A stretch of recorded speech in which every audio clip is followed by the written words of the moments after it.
Today, Biden is going to present, get this, Joe, gird yourself. Hillary Clinton, George Soros, and 17 other people are going to receive the Presidential Medal of Freedom Award. So people who destroy freedom getting the Freedom Award. Wow, this week's like medals for losers, right? First, Liz Cheney, now election denier Hillary Clinton, and the most evil man on the planet, George Soros. He gets the Sociopath Award, not the Medal of Freedom. Yeah. There's a lot of, I thought about some different awards they could be. How about the Deep State Award? Ooh, that could work. Deep State Award, the Globalist Award, I already gave away the next administration that will be handing those out in a trolling manner. There's some other good ones. I actually agree with this one. This is Ralph Lauren. This guy brought American fashion back into high fashion. He's a visionary. Yeah, and it's generational. So it was big in the 80s. You still see people wearing polos today. It's still good. It's still awesome. That one, we can agree. Accepting on behalf of George Soros is Alex Soros.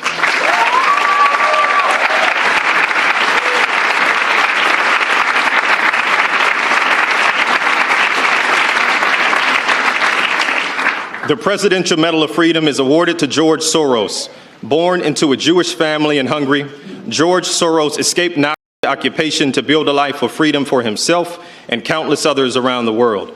Educated in England, he settled in America as he became an investor and philanthropist, supporting key pillars of open societies: rights and justice, equity and equality, freedom now and in the future.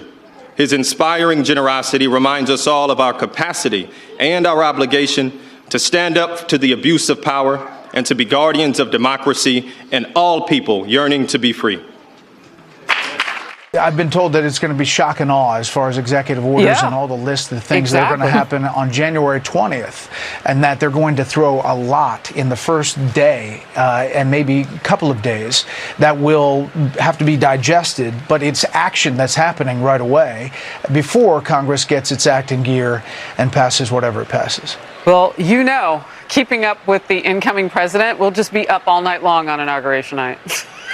Just stay up for the signed actions to start the very next day. Thanks for being with us. One thing we don't talk that much about is the incredible strain that the open border has put on police departments all across the country, not just down in El Paso, Texas, but across the entire country. Yeah, and you know, it's a little bit of a perfect storm because as you with the funding, look, nobody goes into policing for the money. If you do, you need to have your head examined. The reason you go into that is because you think it's something that's going to give you life purpose, it's a calling, maybe it's in families, that's kind of what it was with me. So you go into it for reasons that are outside of money. Well, you know, if you take the white hat off of these cops, if all of a sudden they're the bad guy, well, you're not getting any money. If now you've lost the mission, and at the same time, you've got the fact that we're going to put a whole nother overlay on this, which is out of control migration, unvetted migrants who we don't know who you are, where you're from. We don't have your prints. We don't have your biometrics in the system. This is not happening in conservative right-wing areas. No. This is happening in the most left-wing places in the country. Do we think that maybe George Soros is losing his welcome? Yeah, he's not getting much return on his investment at this point, right? I mean, there's a few dead enders that are still out there, but you know, one of the curses of getting older is that you remember history, and history is very cyclical, right? And this reminds me very much, I was just self-aware enough to remember at the time, the 70s into the 80s, right? When the cities really bottomed out. It was sort of a hangover from some of the worst ideas of the 1960s, right? And so in the criminal justice world. And so especially here in New York, the place had become, you couldn't even go in Central Park, all right? That was just a given.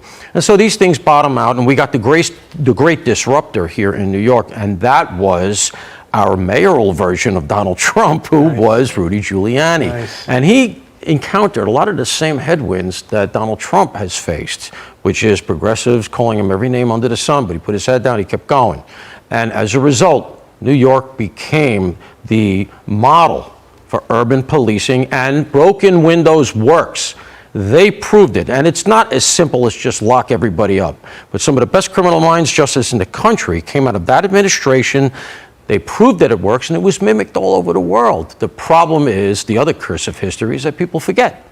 And after not only going the other way, but then to get the absolute cognitive aperture that they were waiting for in George Floyd, When that happened, there was just no pushback because they had it all loaded up. If you're not on board with everything we're going to do to undermine the police, defund, etc., you were de facto racist. We're going to turn our eyes away from the fact that people of color are going to be the people who suffer the most. Hillary Rodham Clinton.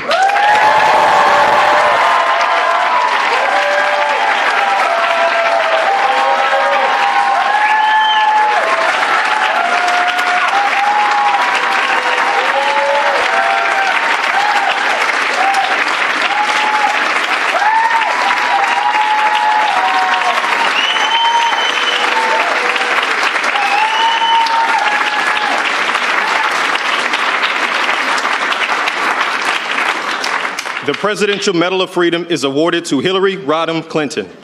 Hillary Rodham Clinton is guided by the Methodist Creed, do all the good you can in all the ways you can. As a lawyer, she defended the rights of children. As First Lady, she fought for universal health care and declared women's rights are human rights. As Senator, she helped New York rebuild after September 11, 2001. As Secretary of State, she championed democracy worldwide, and her nomination for president broke barriers and inspired generations. Through it all, her career has been dedicated to an eternal truth. America's ideals are sacred, and we must always defend and live by them.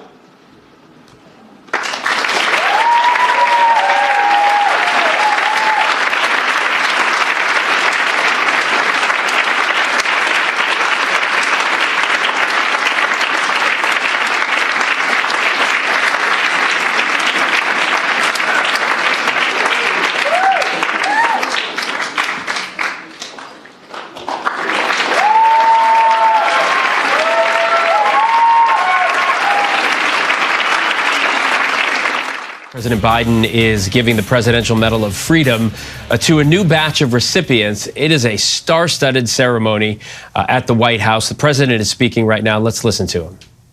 You give hope to those who are hurting, and you craft the signs and sounds, our movements and our memories. You know, it's amazing. Your innovation, you inspire, you bring healing and joy to so many lives otherwise wouldn't be touched. You answer the call to serve and led others to do the same thing. And you defend the values of America even when they're under attack, which they have been of late. Together, you leave an incredible mark. And I mean this sincerely, this group up here, you leave an incredible mark on our country with insight and influence that can be felt around the globe in major cities and remote areas alike, binding us closer as people and showing us that what's possible as a nation, there's nothing beyond our capacity, while representing your families, your communities, your ancestors with pride and appreciation at the same time. I'd also like to take a moment to recognize those honorees who are no longer with us, including the young man speaking. By the way, kids rule in this house, okay? Don't worry about it. And y'all think I'm kidding, I'm not. Ash Carter, Miss Fannie Lou Hamer, George Romney, Bobby Kennedy, heroes of the highest order. And Bobby Kennedy is one of my true political heroes. I love and I miss them dearly. I thank their families, all their families. You know, as we carry on this sacred effort with courage and conviction that you all began. So today, I want to congratulate you on all you've accomplished. And I'm grateful for the work you'll inspire for generations to follow, to stay engaged, to never give up, to always keep the faith. And in that spirit, from the People's House, where Abraham Lincoln and Frederick Douglass and generation of patriots before us have stood watch over the Republic, I ask the military to begin the reading of the citations for this year's Medal of Freedom honorees.